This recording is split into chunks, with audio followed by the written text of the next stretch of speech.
Hi, I'm giving this just a minute. I'm trying to get a thumbnail, so hopefully if it stays like this for just a minute, they'll pick this one for a thumbnail because I have no idea how to do that myself. I know somebody commented on one of my videos and said that they would be happy to help me and walk me through how to set up and run my channel because I have no idea what I'm doing. And I was like, yes, absolutely, positively. And I have no idea. I've got so many videos on there and I have no idea which one it was commented under. And I wish I had their information because, oh my gosh, I definitely could use the help. Okay, so I am doing the Circle of Life Tarot, artwork by Maria DiStefano, and it is a obvious 78 card deck in the round. I saw somebody using these cards and I was like, ooh, I need those. Hello, sir, how are you? Of course, walk right through. And I found them online, so I was super excited. I have ADD, ADHD, ADAMP, APDCEFG, all of those things so badly. So I have to use different cards every day, have different stuff every day. Tarot dice, tarot cards, round, square, triangle. I like different stuff all the time. I get bored really easily, and I need different cards with different moods for different readings and all of that kind of stuff. So whenever you guys donate to my channel, I 100% use it to buy new decks, new tools, any kind of thing if I need some palm stones, Palo Santo, sage. I'm going to start working Reiki and doing some things like that. What else? Dry erase markers, pens, all that stuff that you need to, run your channel. So 100% of everything that's donated goes to my channel. Like, for instance, I've mentioned before, sir, what are you destroying over here? This right here I did recently. I just did a review for the Gilded Tarot. This is thanks to Regina. Regina, thank you so much for that. I did a personal reading for her, and she donated that to me. And this beautiful, stunning deck is thank you to Jennifer Ball from the Witch House. I did a reading for her, and she sent me this deck, which is absolutely beautiful and one of my all-time favorites because it's from her. She's the sweetest soul. And the rest of my beautiful clients that I've read for who've made donations, I was able to buy this deck, and I was able to buy this deck, which I just did a review for, as well as this deck. So just to let you guys know, I'm a woman of my word, and this is what I do. So let's get into this. Now, I'm all about the aesthetic of things. So I love a good aesthetic. So this box, number one, is great because it's really super easy to open and close. That's number one. It has to be, the physics of it has to work well. I'm not a purple fan, but I just loved this box. I was like, oh, this is really pretty. And I love that it has this silver on it. So for aesthetic reasons, the box gets an absolute, I love it. It's a 10. It's a 10. Okay, and then the cards. Look at that. Look at that mandala. I mean, oh, stunning. Stunning.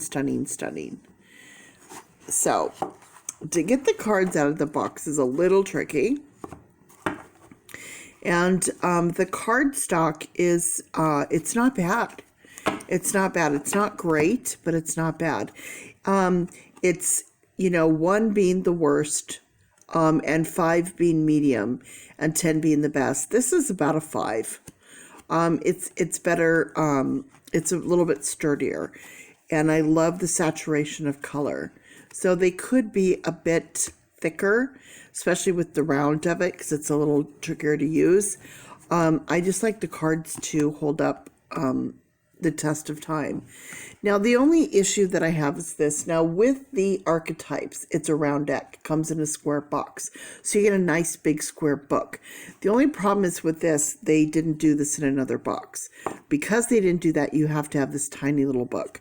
This tiny little book, yeah, not so much. And it's written in several languages. So it's just a little tiny bit of a book. So for the book, I'm going to give the book a 2 just because it's kind of, yeah. You know, it just kind of fits in there at the bottom. Does its thing. So I'll put that back in there. Whoopsie. As you can see, you kind of got to fight it a bit. So, yeah. And then you have this extra card, which I think I might actually put in there as... Whoa. Okay, work with me. Kind of like, you know what I mean? Just glue it in there so you have that. That would have been lovely. Okay, so I'm all about aesthetic, but that's just me. So now let's go ahead. Let's get into the cards. That's what you came here to see. So I am going to go ahead and start that. So we have the Fool. Now, one thing that I love about the deck is the art. The art is everything. I love that we're able to like play with art. You know, it's not like in a museum where it's on a wall and we just stand there and look at it like, oh, okay. We get to actually play with it, and that's the fun part. The art is magnificent. Yes, they're going to roll, which is, you know what, now that I think about it, probably a better idea is to use this.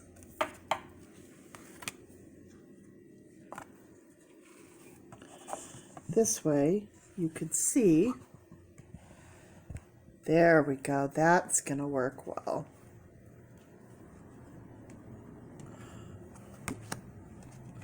If you guys don't know about these are card holders. They come in a pack of 4 from Amazon for like $10. And for tarot readings, they're spectacular because they're so easy and they don't damage your cards in any way.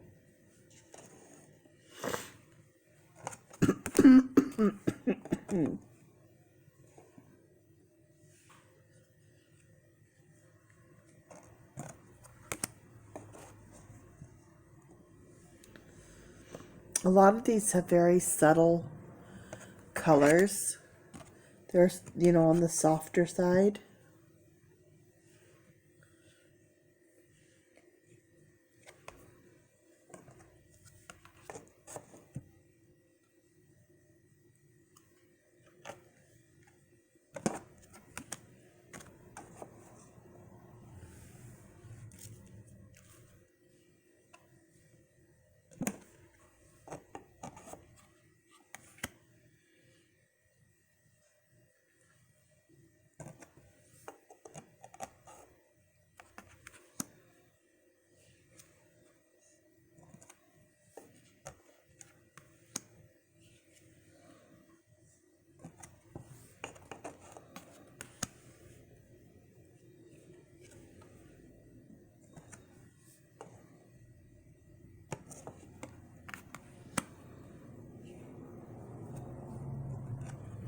They're very glossy.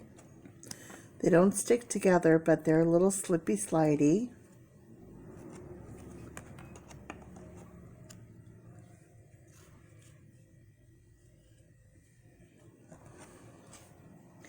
I think as a whole, a matte card is just a better way to go. They don't tend to be so slippy slidey. They don't reflect light as much. They're a bit easier to use and to handle. I love the card size of these. I love that they're round. It's very unique.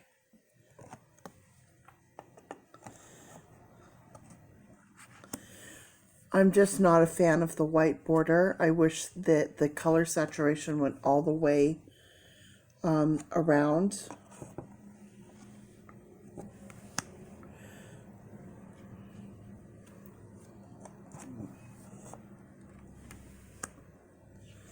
And it's not an edge deck. I wish they would have edged it. That would have been really that extra oomph that the cards, you know, just give them the glory they deserve. They're beautiful. They're gorgeous. It's like a workable art piece. So to not edge the deck is, you know,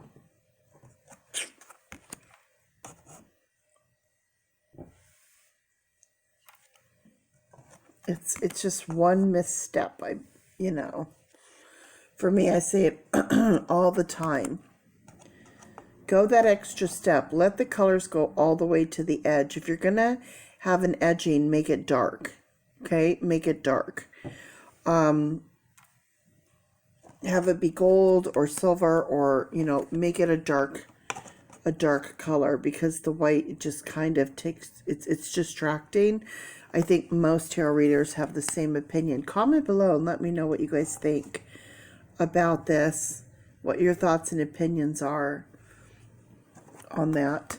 I mean, if you look at the other side, do you see how the dark purple? Now, imagine if that was white. Okay, do you see what I'm saying? The dark purple on the edge just really makes that card.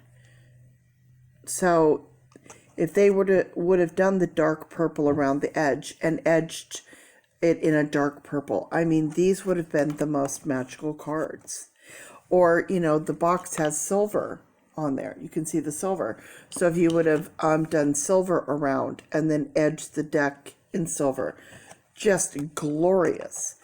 And look, I've said it a million times, if it costs a little bit extra for you to produce it that way, why don't you offer a deck that has that extra oomph and give us the ability to pay a little more for it? You know, if people want the basic deck, they can buy the basic deck. If they want the fancy deck, you have a fancy deck. Basic, fancy, easy. Make, you know, two different styles.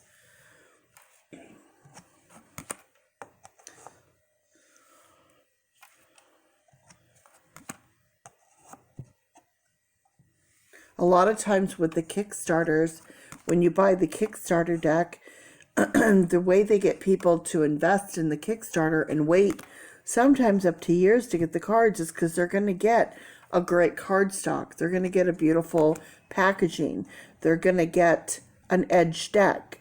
It's going to be signed. It's going to be numbered. These are the things that make people pay more and wait for it. So listen to your audience. Pay attention to your buyers and what they prefer, what they want. And I would say, you know,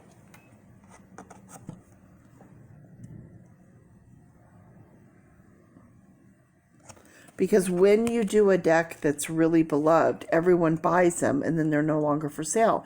Then what happens is the tarot community, they go in and they buy them all up and then they turn around and sell them for sometimes quadruple the cost. I know the Bone and Earth was like $100 and something. It took 3 years to create, something like that. And then now people are selling them for up to $600 for a deck.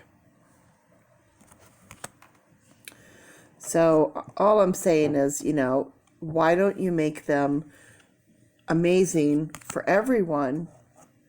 Because, yeah, the Kickstarter is great. Throw in extras for the people willing to get you going. But then once it's successful and it's out there, don't have your other buyers miss out on having the opportunity to have those glorious things as well. Just because they're mass produced. If you can make them cheaper, then don't sell them cheaper. Sell them for the same price, but, you know, put in that little extra something.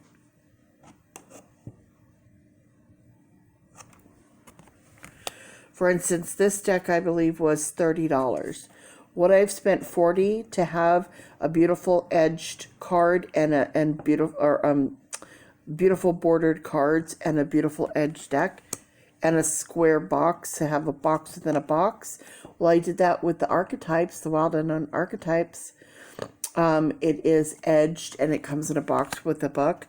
And yeah, and I paid $40 for that when I could have bought it for 30 for, less than.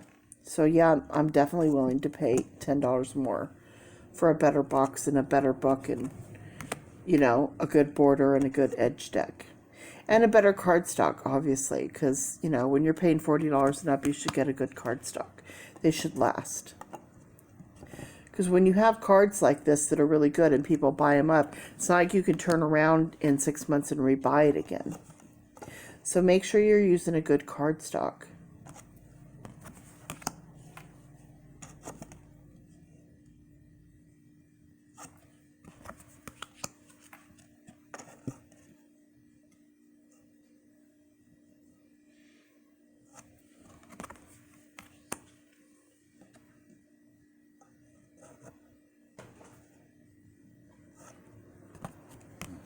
Hello, sir. He just has to get in on the filming when the camera's on. He wants on there. Maybe he should have his own show. What do you think? Should you have your own show? The Adventures of Sir? Sir Toasty Strudel? Sir Toblerone?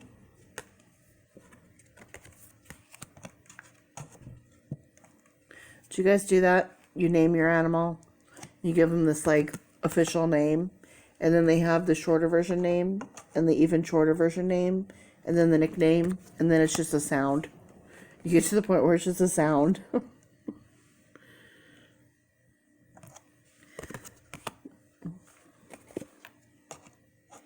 People are always like, why do you call your cat Sir? And I said, well, because, if people are around and I'm filming or any, thing, and he's doing something, instead of yelling at him and saying, rah, rah, rah, rah, rah, I like to just be respectful and be like, excuse me, sir. It's just more polite. Animals deserve respect, just like anything else. And when I say his full name, just like a child, when you say, Anne Elizabeth Carter, get over here, or whatever. And you're like, uh-oh, I'm in trouble. So when you say your animal's full name, they're like, ooh, ruh-roh, as my sister would say, ruh-roh. So there you go. So there's your deck. And there's the beautiful, gorgeous backs. So tell me I'm wrong. If that edge was purple, look at that. Look at that. Tell me I'm wrong. Purple edge instead of that white. And then silver edging. Oh, or even silver here and purple there. I mean, just come on. So good, right? So good. Okay, well, thank you so much for watching my review on this. And I'm hoping that you'll want a free reading with my new decks. If you would like a free reading, all you have to do is like and subscribe to my channel. Comment below and let me know that you would like one, and let me know what day and time, and I will get back to you, and if I can make it happen, we will, or I'll offer an alternative day and time, and we'll figure it all out. So we'll see you next time.